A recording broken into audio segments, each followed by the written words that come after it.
Hello everyone, this is Nilima. ఇంతవరకు మనం HIV topic లో కొన్ని గైడ్ లైన్స్ చూసాం.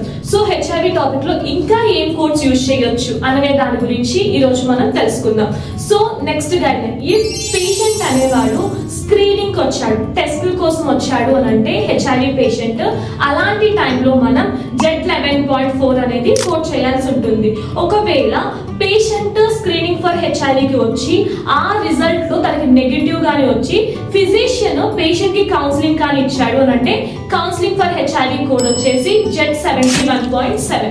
And next one, patient screening వచ్చాడు, ఆ స్క్రీనింగ్ లో ఆ టెస్ట్ రిజల్ట్ అనేది పెండింగ్ వచ్చింది. సో అలా కానీ పెండింగ్ కానీ వస్తే మనం ఇన్కన్క్లూజివ్ సెరాలజీ కోడ్ అనేది చేయాల్సి ఉంటుంది.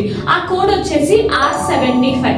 And next last guide line వచ్చేసి ఏంటి అని అంటే, ఒకవేళ ప్రెగ్నెంట్ పేషెంట్ కి హెచ్ఐవి గానీ వస్తే ఫస్ట్ మనం ప్రెగ్నెంట్ పేషెంట్ కి కోడ్ చేస్తాం. లైక్ ప్రెగ్నెన్సీలోకి వెళ్ళి హెచ్ఐవి కోడ్ ని సెర్చ్ చేశారు అని అంటే O98.7 అనేది మనం ఫైండ్ అవుట్ చేస్తాం.